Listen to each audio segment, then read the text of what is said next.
Hello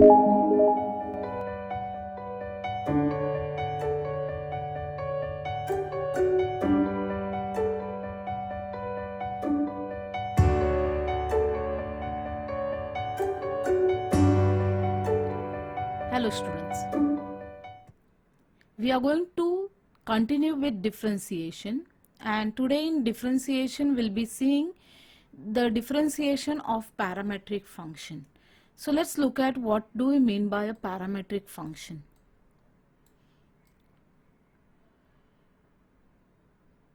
So suppose you are having two functions. Say you are having x is a function in t and y is a function in t, and here you can see there is some functional relation between x and y. We are given that t is in some domain AB, then we can find out what is x and y.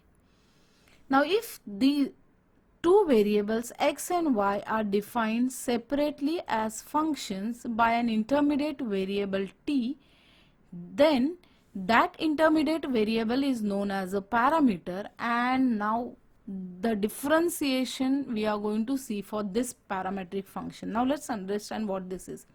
Suppose you are given a function in t, x जो है वो एक t के function में दिया है, y भी एक t के फंक्शन में दिया हुआ है. These two are given in t, and we want to find out what is dy by dx. Then we can say that is differentiation of parametric function. और ये जो t में हमने functions लिखा है, this t is a intermediate value, और ये जो t है, this t is also known as a parameter. Now we are going to see how to find the derivative of the parametric function. For that we are going to see the theorem over here. The theorem is, if x is equal to f of t and y is equal to g of t are differentiable function of t, so that y is a differentiable function of x, and if you are given that dx by dt is not equal to 0, then we can say dy by dx is equal to dy by dt whole upon dx by dt. So let's see how to prove this. Now here we are given that x is a function of t, we are given y is a function of t. So what we are going to do is,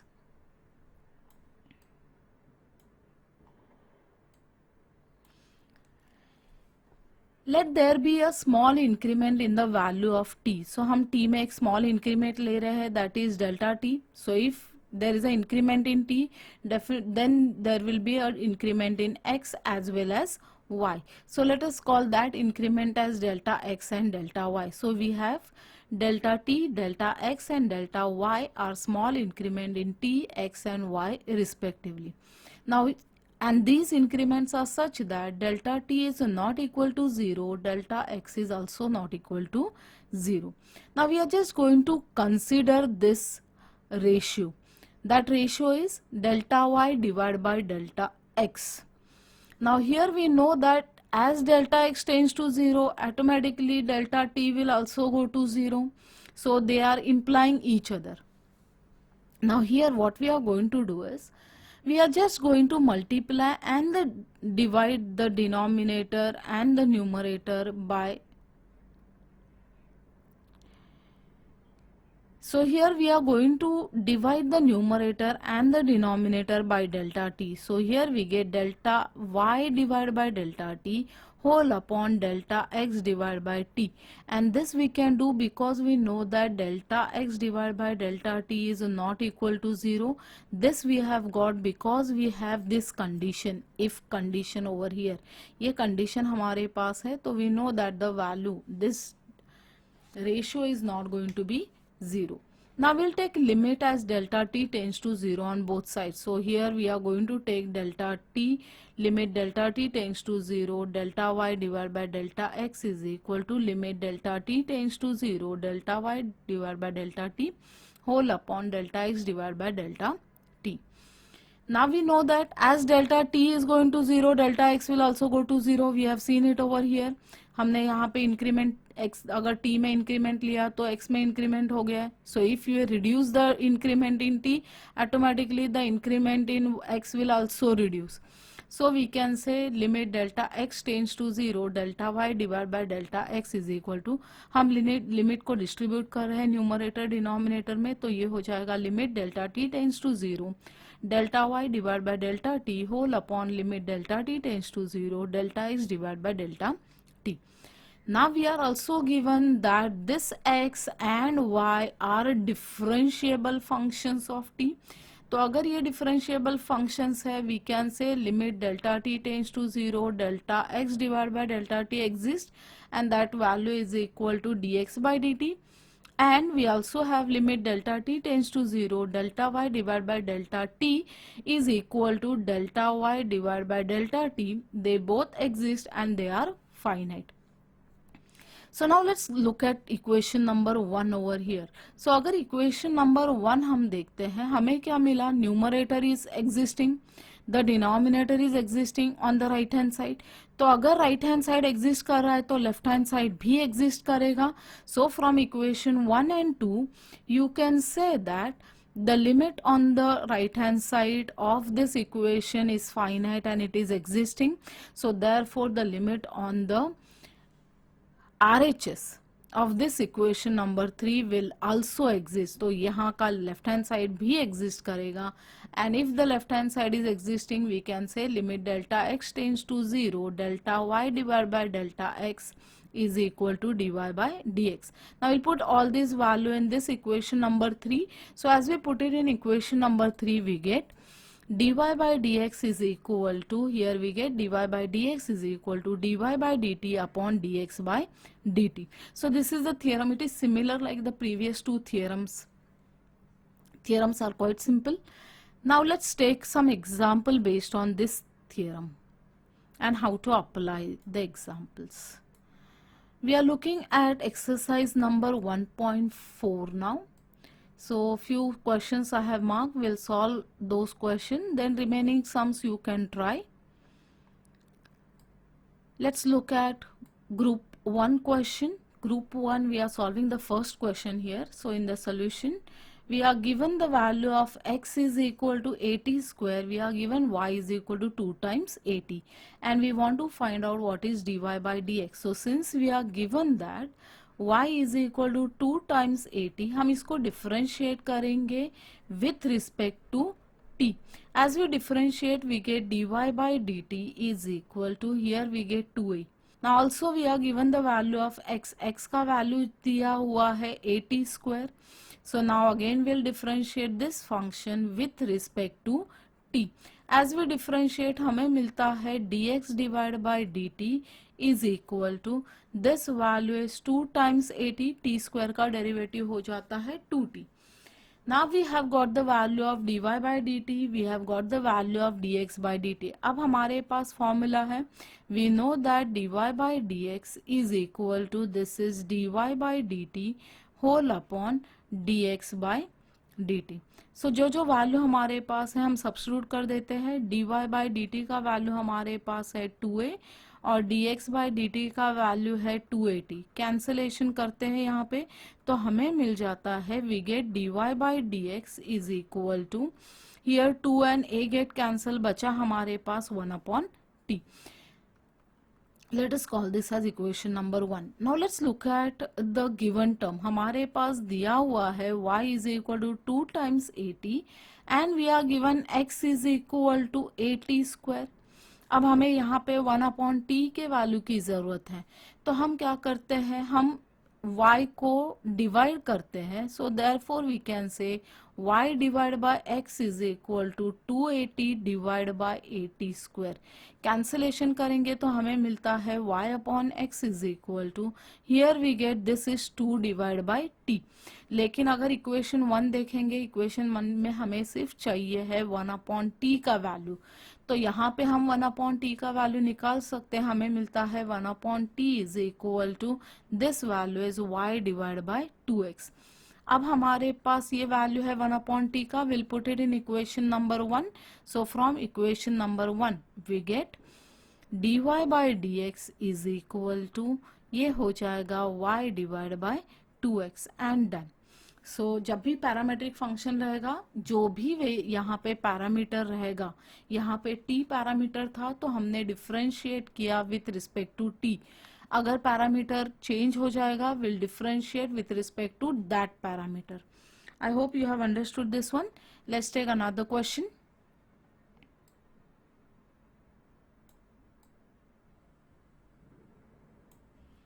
So first group, we are looking at the third sub question.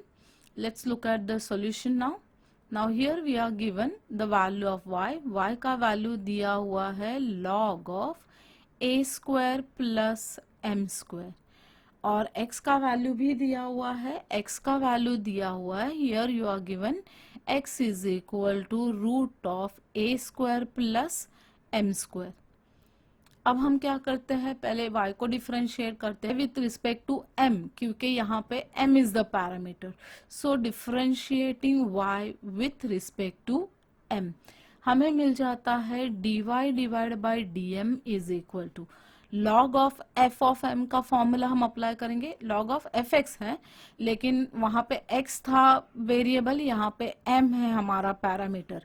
So we'll differentiate this. log का derivative हो जाता है 1 upon the function that is a square plus m square multiply by this is derivative of a square plus m square with respect to m. So that will give us dy by dm is equal to, इसका value ऐसे ही रहेगा, that is 1 upon a square plus m square multiply by a square plus m square का derivative हो जाएगा 2m. So we can write the term as dy by dm is equal to this value is 2m divided by a square plus m square. ये हो गया हमारा y का differentiation with respect to m. Now we'll differentiate x with respect to m and that will give us the value dx divided by dm is equal to, अब ये root of fx है तो root of fx जैसा ही दिख रहा है लेकिन ये m में है. सो ये हो जाएगा 1 upon 2 times root of f of m multiply by this is derivative with respect to m of a square plus m square. So that value is equal to, ये हो जाएगा 1 upon 2 into root of a square plus m square multiply by a square plus m square का derivative with respect to m हो जाएगा 2m. So therefore we can say that dx divided by dm is equal to 2 is cancelled over here. हमें मिला m divided by root of a square plus m square. अब हमारे पास है dy by D m का value, हमारे पास है dx divide by D m का value. So since we know that dy by dx is equal to this is dy by D m whole upon dx by D m. वहां पे t था तो हमने dy by D T लिखा था. अब हमारा m वेरिएबल में है, m पैरामीटर है तो विल डिफरेंशिएटिंग m है, तो that is y this is dy by D m and dx by D m. We'll put up the values there, तो ये वैल्यू हो जाता है this is 2m divide by this is a square plus m square whole upon this is m divide by root of a square plus m square. अब हम इसको solve करते हैं. So that is going to give us, here you can cancel the terms. I'll just write the terms in the multiplication form. तो ये हो जाएगा a square plus m square in the denominator multiply by this is root of a square plus m square divided by m. As we cancel the term you are left with one of the m get cancel over here. यहाँ पे root है, वहाँ पे same term है, तो ये हो जाएगा 2 divided by this is root of a square plus m square. और ये हो गया हमारा आंसर. अब इसका वैल्यू आपके पास है वैसे, राइट? इसका value root of a square plus m square, root of a square plus m square का वैल्यू है x. तो अगर हम यहाँ पे पुट करते हैं तो हमें मिलता है dy by D x is equal to 2 divide by x. और ये हो गया हमारा answer, right? Now here also it was possible to put the value of x. कभी कभी ये पॉसिबल नहीं होगा. Let's take another example. Here we are given the value of y is equal to b multiplied by theta minus sine of theta, and we are given the value of x का value दिया है a multiply by 1 minus cos theta. तो पहले हम y को differentiate करते हैं। यहाँ पे पैरामीटर है theta, so we'll differentiate with respect to theta, that will give us dy by d theta is equal to b will remain as it is, 1 का डेरिवेटिव विथ थीटा का derivative with respect to theta will be 1 minus sine of theta, differentiation with respect to theta हो जाएगा cos of theta. So we have got this value as b is equal to 1 minus cos of theta. अब हमारे पास, let us call this as equation number 1. Now we are also having the value of x is equal to a multiplied by 1 minus cos of theta. अब हम इसको भी differentiate करते हैं with respect to theta, that will give us dx divide by d theta is equal to a will remain as it is, 1 का derivative हो जाएगा 0, minus cos है तो कॉस का डेरिवेटिव हो जाता है minus sine of theta. So now that value comes out to be, हमें मिलता है dx by d theta is equal to a into sine of theta. Now here we have got the value of dy by d theta, we have got the value of dx by d theta. अब हम हमारा formula apply करते हैं parametric function के लिए, सो that is dy by dx is equal to this value is dy by d theta whole upon this is dx by d theta. Value put कर देते हैं, dy by d theta का value हमारे पास है from equation 1, that is b multiplied by 1 minus cos of theta, and dx by d theta का value है a into sin of theta, तो हमने वैल्यू पुट कर दिया। अब आगे इसको और थोड़ा सॉल्व कर सकते हैं, so we'll start solving this more further. ये हो जाता है dy by dx is equal to b, 1 minus cos theta का फॉर्मूला हमारे पास है, that is 2 into sine square theta by 2, so we are just applying the formula whole upon. अब ये साइन थीटा जो हमारे पास है इसके लिए भी हम फॉर्मूला अप्लाई कर सकते हैं, so will apply the formula. तो ये हो जाता है 2 into this is sine of theta by 2 into this is cos of theta by 2। अब जो कैंसिलेशन हो रहा है कैंसिलेशन कर देते हैं, 1 of the sine get cancel, 2 is cancel, तो हमें मिल जाता है dy by dx is equal to b into this is sine of theta by 2 upon this is a into cos of theta by 2. अब sin divided by cos of the angle will give us tan, so we can say dy by dx is equal to b upon a into this is tan of theta by 2. अब ये theta by 2 में ही function रहेगा, क्योंकि आप यहाँ से उसको substitute नहीं कर सकते। यहाँ पे from this y and x you can not substitute anything over here, so it will remain as it is. I hope you have understood this one. Let's take another question.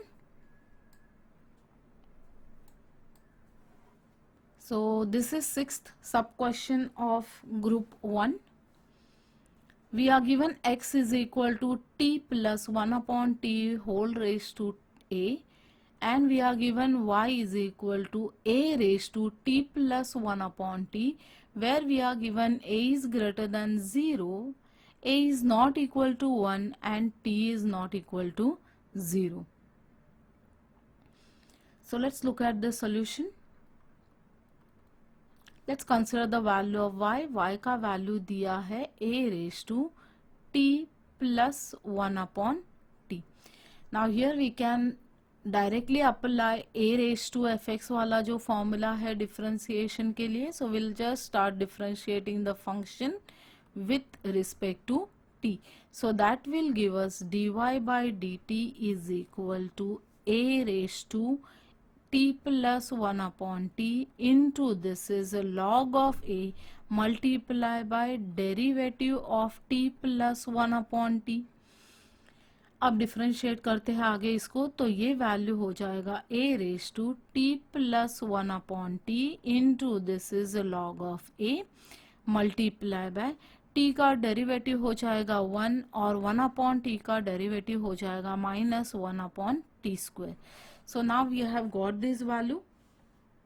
We'll call this again as equation 1. Now let's find out what is dx by dt. अब हमारे पास x का value है, x का value है t plus this is 1 upon t whole raised to a. Now again differentiating this function with respect to t. As we differentiate हमें मिलता है dx by dt is equal to, अब ये हो गया है of the type fx raised to n. So ये हो जाएगा a multiply by t plus 1 upon t whole raise to a minus 1 multiply by this is derivative of t plus 1 upon t. So that is going to give us, this term remain as it is, that is a multiplied by t plus 1 upon t whole raised to a minus 1 multiplied by, इसका derivative हो जाएगा 1 minus 1 upon t square. Now we have got the value of dx by dt. दोनों के value हमारे पास है. we'll call this equation 2. अब हम इसको हमारे पैरामेट्रिक फंक्शन के फॉर्मूला में डाल देते हैं. So since we know that dy by D x is equal to this is dy by D T whole upon D x by D t. So as we put the values over here तो ये हो जाता है this is a raise to t plus 1 upon t into log of a multiply by 1 minus 1 upon t square whole upon dx by D T हमारे पास है a multiply by t plus 1 upon t raise to a minus 1 multiply by this is 1 minus 1 upon t square. अब जो cancellation हो रहा है उसको cancel कर देते हैं. So now what all terms are cancelling, यहाँ पे ये पूरा टर्म जो है this whole term get cancel. तो बचा हमारे पास है dy by D x is equal to this is a raise to t plus 1 upon t into this is a log of a whole upon, here we have a multiplied by t plus 1 upon t raised to a minus 1. Now here again we are going to see what value we can substitute over here. अब यहाँ पे अगर हम देखें, if you look at the term over here, हमारे पास है y का वैल्यू. y का वैल्यू है a raise to t plus 1 upon t, जो हमारे पास यहाँ पे पूरा है. This whole term is there. This value is nothing but y value. And if you look at this value, ये वैल्यू ऐसा ही दिख रहा है, लेकिन यहाँ पे पावर a है, यहाँ पे पावर है a माइनस 1. तो only 1 is less over here. So now this term can be written as, so here ये हमारे पास है y value, so we can say this is dy by dx is equal to this value is y into this is log of a divided by a into. अब ये जो term है हमारे पास, x का वैल्यू हमारे पास है t plus 1 upon t raise to a. अगर मुझे इसका पावर 1 से कम करना है तो इसको हमने माइनस 1 लिखा, multiply by t plus 1 upon t लिख सकते हैं, right. So we are going to write it over here. अब मुझे ये टर्म नहीं चाहिए यहाँ पे, I don't want this term, I will take it to the other side. So as I take this term to other side, ये हो जाता है t plus 1 upon t whole raise to a minus 1 is equal to x divided by this is t plus 1 upon t, right. So we'll put the value over here. ये denominator में हम ये value put कर रहे हैं, तो ये हो जाएगा x whole upon this is t plus 1 upon t. इसको हम थोड़ा सॉल्व करते हैं तो हमें मिल जाता है dy by D x is equal to this is y into log of a divide by, ये हो जाएगा a इंटू एक्स, और डिनोमिनेटर में जो टर्म है वहां एलसीएम ले लेंगे तो हो जाता है t square plus 1 whole upon t. अब इसको अगर हमने ठीक से लिखा, this is only the calculation. So now we'll write the term properly. We'll get the term as this is equal to this numerator is y into this is log of a upon this is a into x. ये जो denominator का denominator है वो जाएगा यहाँ पे. So this term can be written as multiply by this is multiply by t square plus 1 divided by t. So the term can be written as this is y into this is log of a multiply by t square plus 1 divided by this value is a into t multiply by x. अब इसको आगे नहीं solve करेंगे, we'll keep it over here as it is. So this is how the sum has to be done. So I hope you have understood this one. Let's take one more sum from this group. So here we are looking at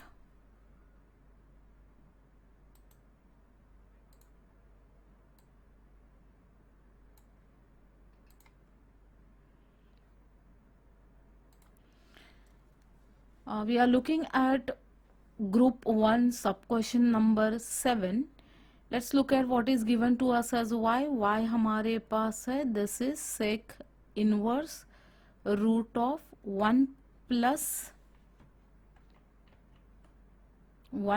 t square, and we are given that here we have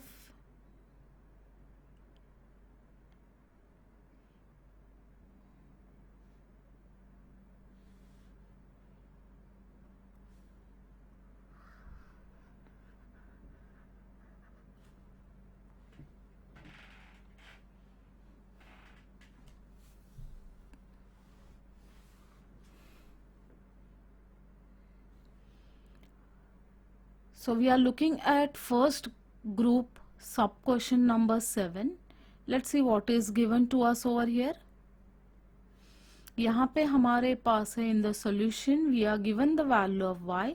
y का value दिया है y is equal to this is sec inverse of root of 1 plus t square, and we are given the value of x. x का value हमारे पास है cos inverse of 2t divided by 1 plus t square.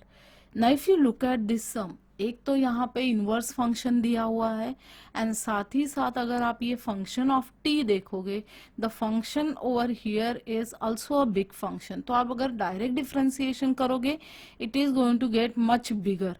So rather than going for direct differentiation, हम यहाँ पे substitution method apply करेंगे. So in place of t we are going to use another parameter. So let us consider the term. अब किसको substitute करके करेंगे? Now here we are having 1 plus t square in y also, you are having 1 plus t square in x also. दोनों जगह पे आपको 1 plus t square दिख रहा है, तो हम उसी को substitute कर देते हैं. So let's do the substitution over here. t is equal to, say you are putting t is equal to tan of theta. Right अब थीटा का वैल्यू अगर रीसब्स्टिट्यूट करना है तो हम थीटा का वैल्यू निकाल लेते हैं. थीटा का वैल्यू हो जाता है this is tan inverse of t. So now let's put the value in y. As we put it in y, अब ये सब्स्टिट्यूशन दोनों जगह पे यूज हो रहा है, so we'll put it in both the values x as well as y. So y में substitute करेंगे तो ये हो जाएगा y is equal to this value is sec inverse of, ये हो जाएगा root of 1 plus tan square theta. अब हमें पता है root of 1 plus tan square theta is going to give us this value is root of sec square theta. Sec square root को cancel कर देगा, हमें मिलता है y is equal to sec inverse of sec of theta. Sec inverse will cancel, sec will give us y is equal to theta. उसी तरह से x को भी सब्स्टिट्यूट करके देखते हैं तो हमें मिल जाता है x is equal to this is cos inverse of, ये हो जाएगा 2 into tan of theta divide by 1 plus tan square theta. अब ये फॉर्मूला है हमारा, तो हमें मिलता है x is equal to this is cos inverse of, ये हो जाएगा sine of 2 theta. So that is going to give us x is equal to this is sine inverse cos of pi by 2 minus 2 theta. अब cos inverse cos को cancel करेगा, हमें मिलता है x is equal to pi by 2 minus 2 theta. Now if you look at the term, y भी हमें theta में मिला है, x भी हमें थीटा में मिला है. आप थीटा का वैल्यू रीसब्स्टिट्यूट कर सकते हो, लेकिन जरूरत नहीं है हमें, क्योंकि हमारे पास ये भी फॉर्मूला है. We can write dy by D x is equal to dy by D T whole upon D x by D T, या फिर हम इसको ऐसे भी लिख सकते हैं D Y by D x is equal to D Y by D theta whole upon D x by D theta, right. So parametric function ऐसे भी यूज हो सकता है, ऐसे भी यूज हो सकता है. तो why to go and resubstitute the value, we can differentiate both X as well as Y with respect to theta. तो y को अगर हमने डिफरेंशिएट किया विथ रिस्पेक्ट टू टीटा, हमें मिलता है dy by D theta is equal to 1. उसी तरह से अगर हमने x को डिफरेंशिएट किया with respect to theta, then that is going to give us dx by d theta is equal to, we get the value as -2. अब हमें dy by d theta मिला है, dx by d theta मिला है. We are not going to use this formula, we'll use this formula. So as we put the value in this one, the value is equal to -1 upon 2 and done. तो अगर आप resubstitute करके निकालोगे तो भी आपको यही वैल्यू मिलने वाला है. So it is up to you, if you want to resubstitute you can resubstitute. So I hope you have understood this. अब ये जो इसके पहले वाला सम हमने किया था, वो वाला सम भी ये मेथड से सॉल्व हो सकता है. You can apply the substitution method there also. Let's see how we can apply the substitution method for that sum. अब यहां पे अगर आप देखोगे, if you look at this particular sum, हमारे पास क्या था? हमारे पास था y is equal to a raise to t plus 1 upon t and we have x is equal to t plus 1 upon t whole race to a, right. ये value हमारे पास था ना. तो common, if you look at the term, t plus 1 upon T यहाँ पे भी है, t प्लस 1 अपॉन टी यहाँ पे भी है. तो आप यहाँ पे भी सब्स्टिट्यूट कर सकते हो. तो you can put the value t plus 1 upon T is equal to, let us put the value as m. Okay, तो अगर हमने इसको m पुट कर दिया तो हमें मिल जाता है y इज इक्वल टू, ये हो जाएगा a रेस टू m, और अगर x को देखेंगे x हो जाएगा m रेस टू a. अब ये टर्म काफी सिंपल हो गया. You can differentiate both the term with respect to m. As we differentiate तो हमें मिल जाता है dy by D M is equal to a raise to m हो जाएगा a raise to m into log of e. उसी तरह से हमें मिलेगा dx divide by D M हो जाएगा m. m raise to a है तो m रेस टू a को हम लिख सकते हैं a times m raise to a minus 1. ये हो गया x रेस टू n के जैसे. Okay, so we applying that formula here. अब हमारे पास dy बाई डी एम है, हमारे पास dx बाई डी एम है. तो हम पैरामेट्रिक फॉर्मूला अप्लाई करते हैं. हमें मिलता है dy by D x is equal to dy by D M divide by dx by dm. Let's put the value there. अब वैल्यू पुट करेंगे. dy बाय dm का वैल्यू है a raise to m into this is log of a whole upon, यहाँ पे हमारे पास है dx divide by dm का वैल्यू है a into this is m raise to a minus 1. Now let's see this. अब अगर हम देखें इसको, a raise to m, look at this a raise to m. a raise to m का value हमारे पास यहाँ पे है, राइट. और यहाँ पे है m raise to a minus 1. तो यहाँ पे हमारे x का वैल्यू है. तो you are having the value a raise to m is equal to y and we can write x is equal to m raise to a. तो हमें चाहिए है m raise to a minus 1. So we can write minus 1 over here and multiply by m. तो हम लिख सकते हैं m raised to, this is m raised to a minus 1 is equal to x upon m. We'll put both these values in this equation. ये equation में डालते हैं तो हमें मिल जाता है dy by dx is equal to a raised to m का वैल्यू हमारे पास है y and we are having a multiply by a m raised to a minus 1 का वैल्यू हमारे पास है x upon m. Let's put the value. Let's take the denominator to the denominator का ये जो m है इसको न्यूमरेटर में लिख लेते हैं. तो होता है dy by dx is equal to this value is y into this is log of a. So this is y multiply by log of a multiply by m whole upon x. लेकिन हमारा function जो था वो t में था, हमने इसको m में लिखा है, तो m का वैल्यू अब हम यहाँ पे रिसब्स्टिट्यूट करेंगे. So that is going to give us dy by dx is equal to this is y into this is log of, ये वैल्यू हो जाएगा t plus 1 upon t whole upon x. अब numerator LCM ले लेते हैं, तो ये हो जाएगा y into this is log of a multiply by ये हो जाएगा T square plus 1 whole upon t, and denominator we are having x into a. I forgot to write a. So this is a into x. अब ये जो t है यहाँ पे numerator के डिनोमिनेटर में, will take it to the denominator. So this is log of a into this is t square plus 1 and whole upon this value is a into t into x, and that is the answer.